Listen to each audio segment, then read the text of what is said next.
Bien, en esta tercera parte de la primera de las clases de trabajo social y teoría social contemporánea, vamos a hacer referencia a los contenidos de las últimas unidades del programa de la materia, como continuidad a estos vínculos que nosotros hemos tratado de establecer entre lo que sería la teoría social clásica y la teoría social contemporánea. Como nexo entre la primera de las unidades del programa y esta segunda unidad dedicada a las teorías integradoras, ubicamos a la figura de Norbert Elias. Elías podría formar parte tanto de la primera de las unidades como de esta segunda en donde lo ubicamos, y también de la tercera de las unidades del programa. ¿Por qué? Porque en la obra de Elías nosotros nos vamos a encontrar con una crítica desde una perspectiva de una teoría social histórica, una crítica al funcionalismo norteamericano, y en ese sentido podría integrar la primera de las unidades del programa. También nos vamos a encontrar con un aporte a la integración, fundamentalmente de la perspectiva que nos habla de el individuo por un lado y la sociedad por el otro. Elías, a partir de una serie de conceptos, fundamentalmente el concepto de configuración, va a tratar de integrar estos aspectos, lo individual y lo social. Y también en Elías nos vamos a encontrar con una perspectiva que va a tomar forma a partir de los procesos de sociogénesis y psicogénesis, una perspectiva histórica de la teoría social que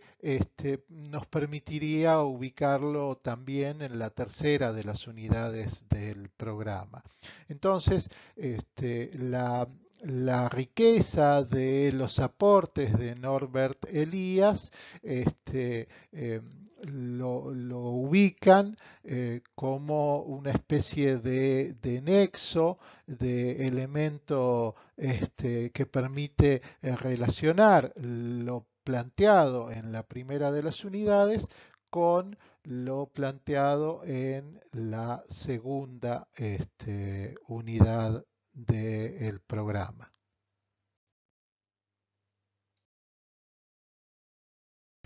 Bien, si en la primera de las unidades nosotros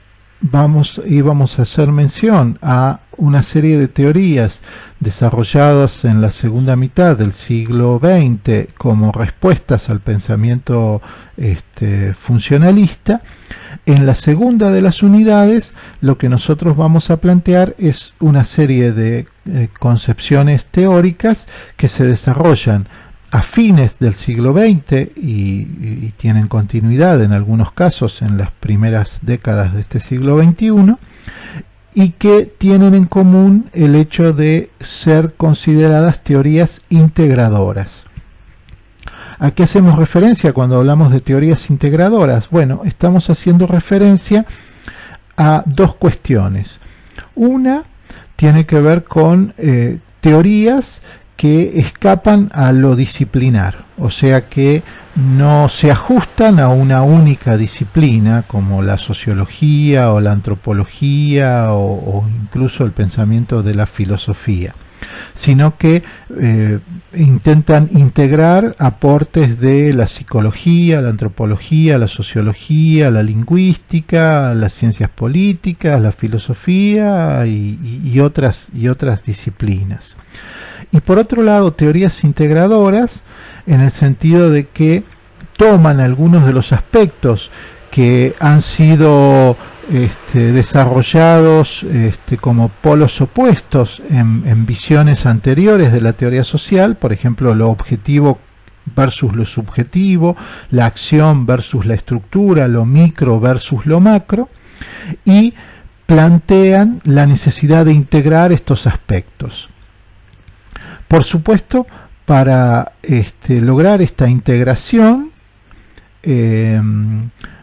lo que hacen es reducir las teorías anteriores a sus extremos. O sea, nosotros nos vamos a encontrar con ciertas lecturas de la teoría social clásica o de los autores que nosotros hemos visto, por ejemplo, en la primera, o vamos a ver en la primera de las unidades del programa, reducen a estos autores a una mirada ya sea objetiva o ya sea subjetiva de lo social, teorías centradas en la acción o teorías centradas en la estructura. Y entonces luego señalan las limitaciones de las perspectivas que se posicionan en alguno de estos puntos extremos para plantear que sus aportes teóricos son los que verdaderamente buscan la integración. Por supuesto que las teorías que estos autores critican no deben ser consideradas como teorías centradas en alguno de los extremos, sino que tienen algunos componentes que podrían ser considerados integradores, pero bueno, el énfasis aquí está puesto en llevar a los extremos estas teorías anteriores y plantear la necesidad de integrar esos fenómenos. En la segunda unidad nosotros vamos a ver 4 teorías consideradas integradoras. Por un lado, el planteo de la teoría de la acción comunicativa de Habermas, continuidad de lo que nosotros vamos a mencionar como la escuela de Frankfurt, que busca la integración entre dos componentes que tienen que ver con el sistema, el sistema entendido desde una perspectiva funcionalista, ¿sí? Como el sistema de producción, por ejemplo, y el mundo de la vida entendido desde una perspectiva fenomenológica como el ámbito de la interacción social, ¿sí? El sistema es el mundo de la acción racional con respecto a fines, y el mundo de la vida es el ámbito de la acción comunicativa, de la interacción social. El segundo de los autores que nosotros vamos a ver en esta unidad es Pierre Bourdieu. Pierre Bourdieu, desde un contexto teórico ligado a lo que sería el pensamiento francés, diferencia entre el subjetivismo y el objetivismo. Realiza una crítica al subjetivismo, al que llama fenomenología social, y una crítica al objetivismo, al que llama física social, tomando este concepto de la obra de Comte. Y bueno, luego desarrolla una teoría integradora que se la conoce como la teoría del hábitus, en donde aparecen una serie de conceptos que interjuegan y que son los conceptos de campo, de hábitus y de capital. Son los conceptos centrales, aunque hay otras categorías allí en juego. Otro de los autores que nosotros vamos a considerar es un autor inglés que se llama Anthony Giddens, y que igual que Habermas y Alexander sí están vivos. Bourdieu ha fallecido en el 2002, es el único de estos autores que ya ha fallecido. Bueno, Giddens desarrolla su obra, entonces decíamos en Inglaterra, y él plantea la necesidad de integrar la acción con la estructura, ¿sí? Va a realizar una crítica a lo que él llama los dualismos de la teoría social, las teorías interpretativas por un lado y las teorías funcionalistas por el otro, y va a desarrollar una teoría integradora que se la conoce como la teoría de la estructuración, fundamentalmente en una obra de Giddens que se llama La Constitución de la Sociedad. Y el último de los autores que nosotros vamos a mencionar es Jeffrey Alexander, un pensador norteamericano, que va a buscar una teoría integradora de las perspectivas micro y macro sociales. vamos a ver que esta integración micro-macro es una discusión muy propia del ámbito norteamericano, y Alexander va a plantear una teoría integradora a la que él va a denominar una teoría multidimensional de integración entre lo micro y lo macro. Entonces, estas teorías integradoras son las que nosotros veremos en la segunda de las unidades de... La tercera de las unidades está dedicada a lo que serían las teorías sobre el cambio social. Aquí nosotros partimos de la siguiente idea. La teoría social clásica ha hecho sus lecturas sobre la sociedad moderna, ¿sí? y ha constituido estas conceptualizaciones teóricas en torno a algunos de los elementos que caracterizan a la modernidad. Por ejemplo, la idea de revolución industrial, ¿sí? y el planteo de la sociedad moderna como una sociedad industrial, por un lado. Esto tiene su influencia, por ejemplo, en el pensamiento de Durkheim, cuando habla de la importancia de la división del trabajo como fuente de solidaridad, entre otros elementos. La sociedad moderna, por ejemplo, vista en la lectura de Marx, fundamentalmente, aunque también Max Weber y otros autores, como una sociedad capitalista, con un nuevo modo de producción, diferente al modo de producción feudal, que sería el modo de producción capitalista. El planteo de Max Weber de la sociedad moderna representada a partir de los estados nacionales, por ejemplo, esta similitud que nosotros encontramos entre el concepto de sociedad, el concepto tradicional de sociedad, y lo que nosotros imaginamos como los estados nacionales. Cuando pensamos en la sociedad argentina, nos imaginamos lo que sería el Estado-nación con todas las soberanías que implica. Y por último, la concepción de la sociedad moderna como un sistema, ¿sí? Un sistema integrado, una perspectiva muy propia del funcionalismo norteamericano. Bueno, los autores contemporáneos van a plantear que esta sociedad moderna ha sufrido una serie de transformaciones, de tal modo que nosotros nos encontramos con un tipo de sociedad diferente a esta sociedad industrial, capitalista, ligada a los estados nacionales y que funciona como un todo integrado, como si fuera un sistema. Lo que no hay es un acuerdo en torno a qué es lo que caracteriza al nuevo tipo de sociedad, y entonces aparecen algunos conceptos como por ejemplo la idea de sociedad posmoderna, muy ligada al pensamiento filosófico de algunos autores, a la muerte de los grandes relatos que daban sentido a la modernidad. Bueno, y para otros autores, por ejemplo, fenómenos como el fenómeno de la globalización son los que permiten explicar estos cambios.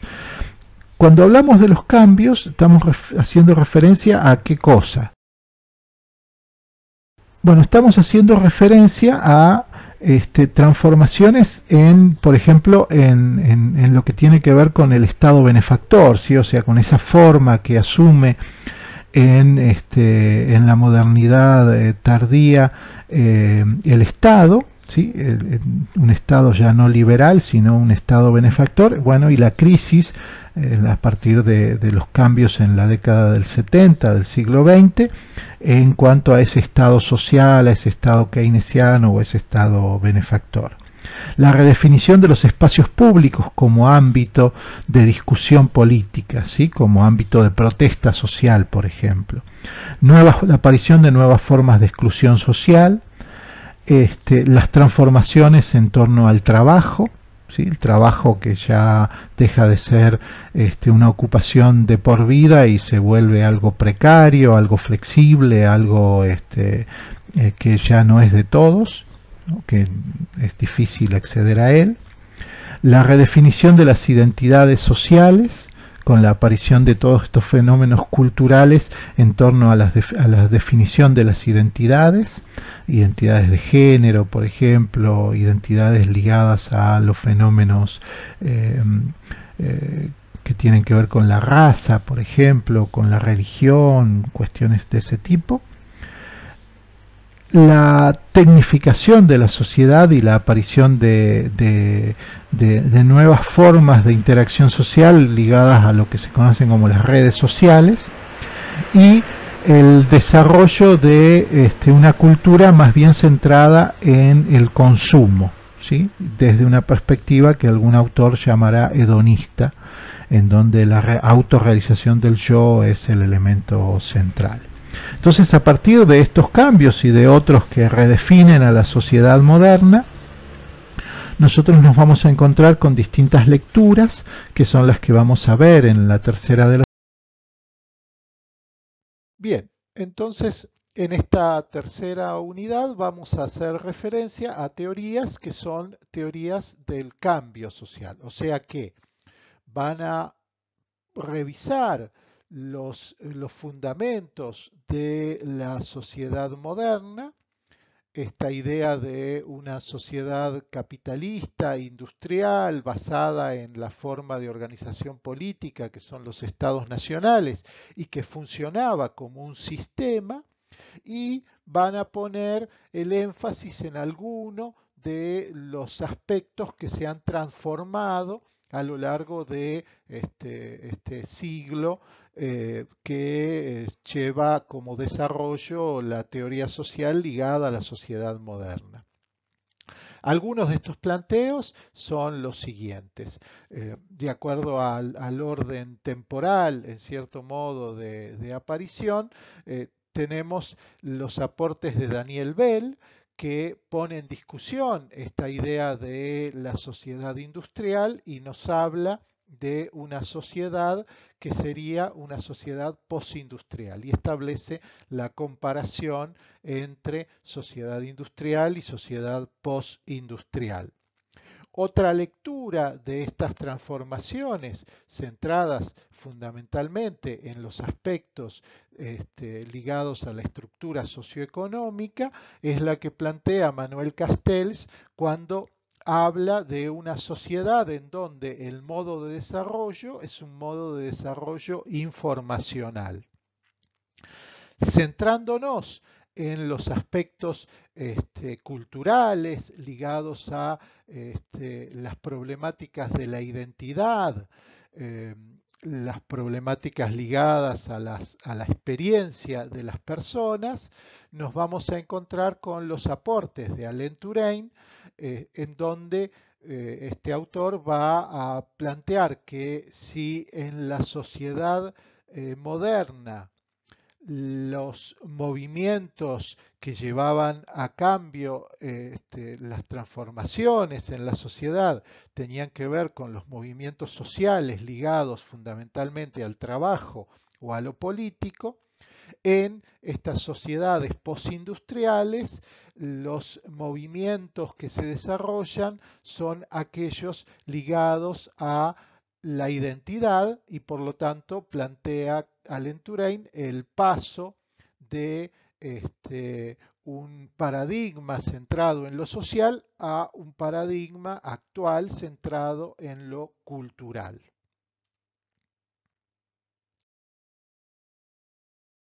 Otros aportes que vamos a revisar en esta unidad 3 tienen que ver con las transformaciones ligadas a el fenómeno de la cuestión social y su vínculo con el trabajo, a partir de los aportes de Robert Castell, la presencia significativa de un aumento en cuanto a las desigualdades sociales en nuestras sociedades globalizadas a partir de la conceptualización de Pierre Rosanvallon y Fitoussi, y esta metáfora que elabora Zygmunt Bauman, en donde nos presenta a la primera modernidad como una modernidad sólida y a la modernidad actual, esta modernidad propia de la globalización, como una modernidad líquida. Son todas estas lecturas en torno a las transformaciones de ese gran objeto de investigación de las ciencias sociales, que es la sociedad moderna y sus transformaciones. Por eso hablamos de teorías del cambio social. En la segunda parte de la materia, nosotros vamos a desarrollar las respuestas críticas que surgen a esto que hemos visto establecido como la teoría social contemporánea. Esta teoría social contemporánea, como ustedes han visto, de acuerdo al desarrollo de los autores, es centralmente una teoría social desarrollada desde el centro y con pretensiones de ser una teoría global, ¿sí? O sea, es una teoría eurocéntrica, eh, eh, tomando a los Estados Unidos como una ampliación de esa sociedad dominante europea, este, eh, que se pretende o se piensa como universal, ¿sí? Entonces, la puesta en discusión de esos supuestos, de esa mirada eurocentrada, de esa mirada global desde el centro, eh, con influencia en el conjunto de la sociedad, es puesta en discusión no ya desde el mismo centro, que sería las perspectivas críticas, como por ejemplo el pensamiento de la Escuela de Frankfurt, ¿sí? O todas las perspectivas ligadas al marxismo, sino desde los márgenes de esta teoría social contemporánea. Desde los márgenes que están eh, eh, incorporados dentro de esa propia sociedad, o sea, desde lo invisibilizado de la propia sociedad eurocentrada, o sea, desde la mirada desde una perspectiva de género y desde los márgenes en cuanto al territorio, en cuanto al mapa, que implica la mirada desde las perspectivas descoloniales o decoloniales. Entonces, en esta segunda parte, nosotros nos vamos a centrar en estas dos miradas críticas a la teoría social contemporánea, la perspectiva de género y las perspectivas decoloniales.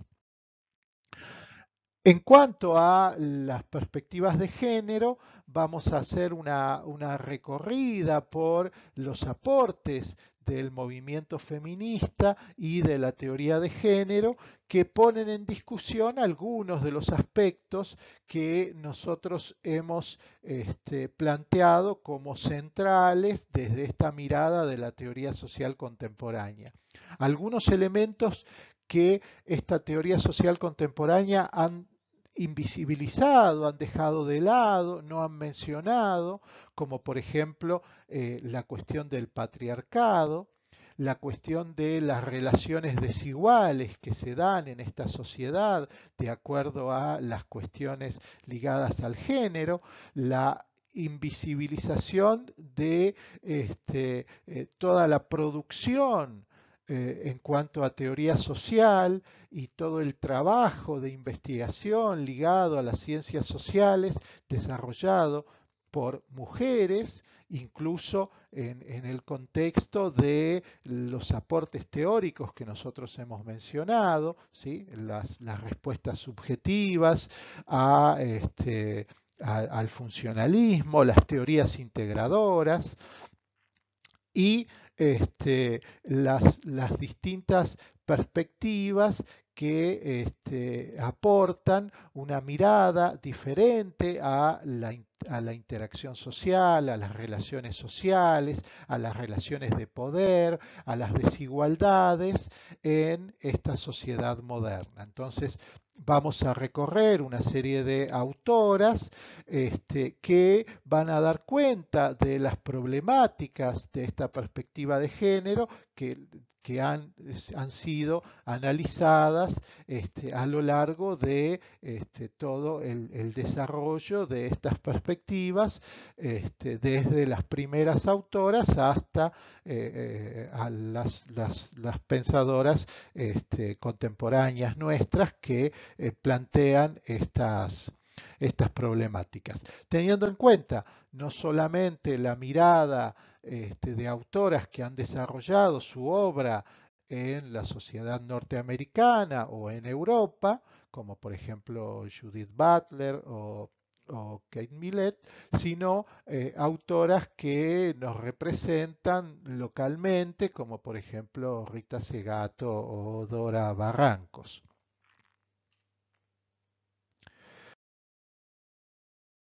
Y el otro aporte que nosotros vamos a ver para poner en discusión estas ideas de la teoría social contemporánea tiene que ver con los aportes centrados en Latinoamérica y en esta mirada decolonial en cuanto a la teoría social. Allí vamos a mencionar algunos antecedentes que nos han acompañado en el recorrido de la materia, como por ejemplo Paulo Freire, este, como por ejemplo o autores como Aníbal Quijano, que va a poner en discusión esta mirada eurocéntrica y va a desarrollar la idea de colonialidad del poder. Y va a revisar la conceptualización tradicional, por ejemplo, de las clases sociales a partir de esta mirada decolonial y la perspectiva crítica a la concepción ortodoxa del conocimiento científico y la epistemología de las ciencias eurocéntrica, la mirada crítica de esto, que nos va a dar, por ejemplo, Boaventura de Sousa Santos, a partir de su mirada en torno a las distintas ausencias, aquello que la teoría social contemporánea no ve y no permite ver, y la ecología de saberes que surge como superación de esos obstáculos, de esos verdaderos obstáculos epistemológicos que nos impiden ver los aportes de una teoría social latinoamericana centrada en una relación diferente con la naturaleza, de una perspectiva distinta de la interacción social y desde una perspectiva diferente también del fenómeno de la emancipación social.